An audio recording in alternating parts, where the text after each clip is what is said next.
White House sources tell CBS News they suspect that Admiral Ronny Jackson will withdraw his nomination to be VA Secretary within days. Senate Democrats released new allegations of professional misconduct, so far unproven, that threaten to derail the president's efforts to promote the chief White House doctor. Major Garrett is at the White House with the latest on this story. Major, good morning.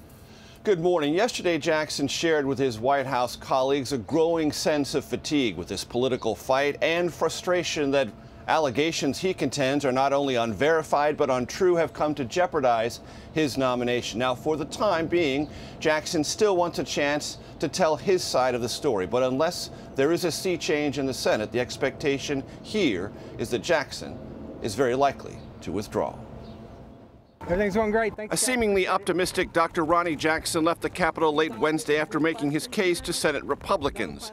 Democrats like Connecticut's Richard Blumenthal said the tide had turned. I see no realistic path forward. The White House argued that 4 separate background checks revealed no red flags. All of those revealed nothing and came back with a clean recommendation. But a document released by Veterans Affairs Committee Democrats contained damaging yet unverified allegations, including charges Jackson created a hostile work environment, accusations of excessive drinking, including one instance where he wrecked a government vehicle, which Jackson denied.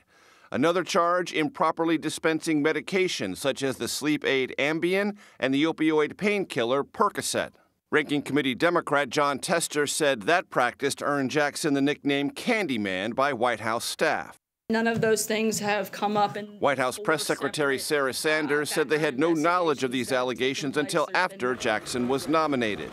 Is it the position of the administration that the people who have raised these allegations are lying?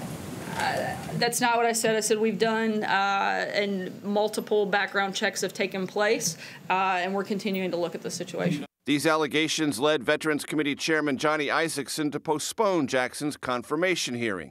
The White House persuaded Isakson to move forward after a week-long Senate recess. So I'm going to do it to make sure we have an open, fair hearing. White House Legislative Director Mark Short. They want to make sure that they look at latest allegations that came forward, but we think that Dr. Jackson is a great American patriot. It's worth remembering Jackson's nomination was never a sure thing. His closeness to President Trump and lack of management experience left many Senate Republicans indifferent to his confirmation. Add to that simmering Republican frustration with White House vetting issues, and Gail, you have a situation where Jackson may pay the price. It's looking that way. Dr. Jackson, not the only one under the microscope for some ethics issues. EPA Administrator Major Scott Pruitt also has some splaining to do on Capitol Hill. What do you expect from his testimony today? Well, Gail, an internal document that CBS has obtained shows that Pruitt will tell Congress that others within the EPA, either close advisors of his or senior career EPA staff, are to blame for issues that have brought unfavorable criticism to the EPA and Pruitt himself and scrutiny from Congress.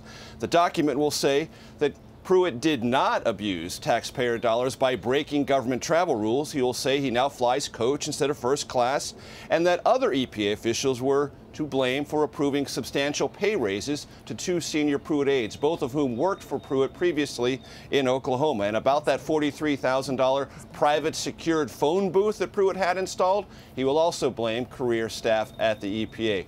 All of this will come amid bipartisan calls for Pruitt to resign. The White House has only said it's reviewing all these allegations and will decide Pruitt's fate after he testifies before Congress. Gail?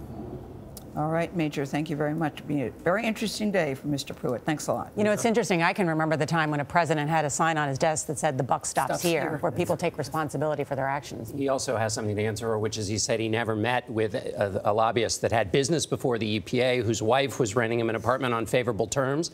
As we reported this week, the meeting took place. The lobbyist did have business before the EPA. Lots more to discuss on Capitol Hill.